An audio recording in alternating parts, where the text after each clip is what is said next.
కాదంబరి జత్వాని.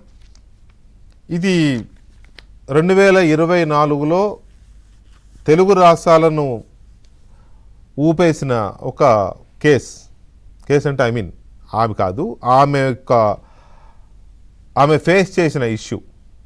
కాదంబరి జత్వాని అనే నటి, ముంబైకి చెందిన నటి 2024లో జగన్మోహన్ రెడ్డి ప్రభుత్వం దిగిపోవడానికి ముందు ఆయన ముఖ్యమంత్రిగా ఉండగా ఆమె పైన కేసు పెట్టడము, వైసీపీ నేత విద్యాసాగర్, కుక్కల విద్యాసాగర్ అనే ఒక వ్యక్తి కంప్లైంట్ చేస్తే పోలీసులు కేసు పెట్టడము, ఆ తర్వాత ఆమెని ఆగమాగం ముంబై వెళ్ళి ఆమెని కిడ్నాప్ చేసి ఎవరికి అనుమతులు లేకుండా, అక్కడ పోలీసులకి అలా ఇదేం లేకుండా, అనుమతులు లేకుండా తీసుకురావడము, తీసుకొచ్చి ఆమెను మేజిస్ట్రేట్ ముందు హాజరుపరచకుండా ప్రైవేట్ గెస్ట్ హౌస్లో రోజుల తరబడి నిర్బంధించి ఆమెను టార్చర్ పెట్టడము.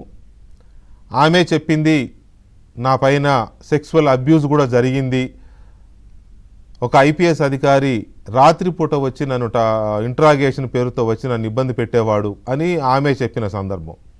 ఆమె చెప్పింది, ఎవరు చూశారు కదా, ఆమె నోటితో చెప్పిన మాటలు. సో ఇది ఇవాళ ఒక్కసారిగా ఒక టర్న్ తీసుకుంది, ఒక ట్విస్ట్ వచ్చింది. ఏంటి అంటే కుక్కల విద్యాసాగర్ అనే అతను పెట్టిన కేసులో ఆంధ్రప్రదేశ్ సిఐడి ఛార్జ్షీట్ వేసింది. ఆ ఛార్జ్షీట్లో కుక్కల విద్యాసాగర్ని ఆమె బ్లాక్మెయిల్ చేసింది. మొదట్లో 5 లక్షలు 6 లక్షలు, ఒకసారి 1 లక్ష, ఒకసారి 1.5 లక్ష, ఒకసారి 1 లక్ష ఇట్లా తీసుకుని ఒక 6 లక్షలు 7 లక్షల వరకు తీసుకున్నది. తర్వాత ₹1,20,00,000, ₹1,20,00,000 కావాలని డిమాండ్ చేసింది, బ్లాక్మెయిల్ చేసింది. ఆ నేపథ్యంలోనే కుక్కల విద్యాసాగర్ విజయవాడ సూర్యారావుపేట పోలీస్ స్టేషన్లో ఆమె మీద కంప్లైంట్ చేశాడు. ఆ కంప్లైంట్ అందుకుని కేసు పెట్టి విజయవాడ సిఐడి వాళ్ళు వెళ్ళి ఆమెను అక్కడి నుంచి ముంబైని తీసుకొచ్చారు. ఇది అందరికీ తెలిసిన విషయమే. ఇప్పుడు ఏపీ సిఐడి ఇప్పుడు వేసిన ఛార్జ్షీట్ ఏంటంటే నిజమే, ఆమె బ్లాక్మెయిల్ చేసిన మాట నిజమే, విద్యాసాగర్ అనే వ్యక్తిని బ్లాక్మెయిల్ చేసిన మాట నిజమే, నా దగ్గర మన ఇద్దరం హోటల్లో గడిపినప్పటి ఆధారాలు ఉన్నాయి, నువ్వు కనుక నాకు ₹1,20,00,000 ఇవ్వకపోతే నేను నిన్ను అల్లరి చేస్తానో ఏదోనో బ్లాక్మెయిల్ చేసింది, అందుకు సంబంధించిన కాల్ డేటా మాకు దొరికింది, వాట్సాప్ చాట్లు మాకు దొరికాయి అని సిఐడి వాళ్ళు ఛార్జ్షీట్ వేశారు. అందులో ఇంకొక మాట కూడా అన్నారు. ఏంటి అది? ఇతను ₹1,20,00,000 ఆమెకి ఇచ్చినట్టుగా ఆధారాలు మాత్రం మాకు ఇంకా దొరకలేదు, ఆమె అడిగినట్టు, డిమాండ్ చేసినట్టు, బెదిరించినట్టు ఆధారాలు ఉన్నాయి. ఎవరు?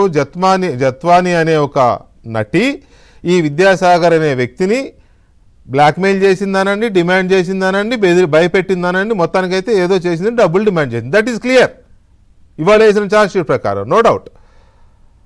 కానీ ఇతను డబ్బులు ఇచ్చాడా లేదా అంటే మొదట్లో 5 లక్షలు 6 లక్షలు ఇచ్చాడు. ఈ ₹1,20,00,000 ఇచ్చాడా లేదా అంటే సిఐడి ఇంకా ఆధారాలు దొరకలేదు అంటోంది. అది ఒక పార్ట్.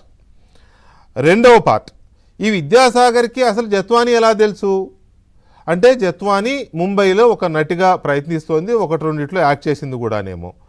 ఇతనికి ముంబైలో పరిచయం అయింది, అతను హోటల్కి రమ్మంటే వెళ్ళింది, హోటల్కి తీసుకెళ్ళాడు అంటే ఆమెతో ఇతనికి ఏదో సంబంధం ఉంది. ఏదో సంబంధం ఉండబట్టే ఆ సంబంధాన్ని ఆసరా చేసుకుని ఆమె డబ్బులు డిమాండ్ చేసింది. ఇది ఒక పార్ట్. ఈ మొత్తంగా కేసు చూస్తే 2 పార్ట్లు ఇది. ఒకటి, విద్యాసాగర్కి జత్వానికి ఉన్న సంబంధం, ఆ నేపథ్యంలో డబ్బులు డిమాండ్ చేయడము, ఆ నేపథ్యంలో విద్యాసాగర్ నన్ను ఎవరో ఒక లేడీ బ్లాక్మెయిల్ చేస్తోంది అని చెప్పి కేసు పెట్టడం, ఇది ఒక పార్ట్. రెండవ పార్ట్ ఏంటి?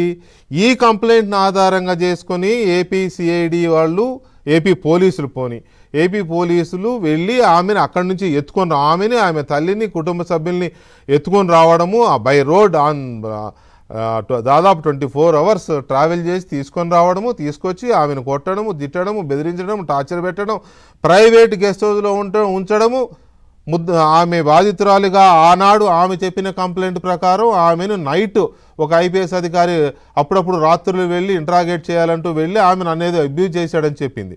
సో ఇది ఒక పార్ట్. ఇప్పుడు ఈ ఛార్జ్షీట్ పడింది విద్యాసాగర్ కంప్లైంట్ మీదనే, కానీ ఆ ఛార్జ్షీటు ఆ కేసు కోర్టులో ఉంది, ఇంకా కోర్టులో నడుస్తోంది. ఆల్రెడీ ముగ్గురు ఐపీఎస్ సస్పెన్షన్లో ఉన్నారు, వాళ్ళ మీద చర్యలు తీసుకున్నారు, అది నడుస్తుంది, ఆ కేసు ఇంకా కోర్టులో ఉంది. ఇది వచ్చింది కాబట్టి ఇదేదో జరిగిపోయింది అని కొంతమంది మాట్లాడుతున్నారు. నో, ఇది విద్యాసాగర్ చేసిన కంప్లైంట్ మేరకు మాత్రమే.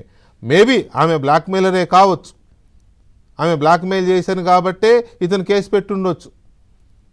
అలాగని తీసుకొచ్చి ప్రైవేట్ గెస్ట్ హౌస్లో పెడతారా? మొన్న సాయి కృష్ణ అనే ఒక వ్యక్తిని లాకప్లో కొట్టి చంపితే మనందరం ఏం మాట్లాడుతున్నాం?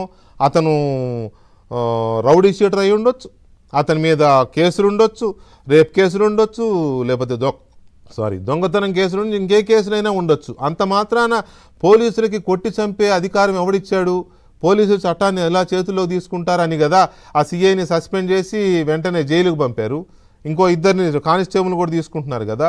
ఏసీపీ లేకపోతే ఆ పై అధికారుల మీద కూడా విచారణ జరుగుతుంది కదా.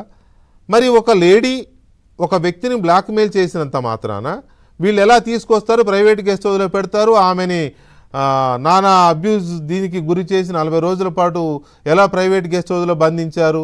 ఇది కదా రెండో కేసు.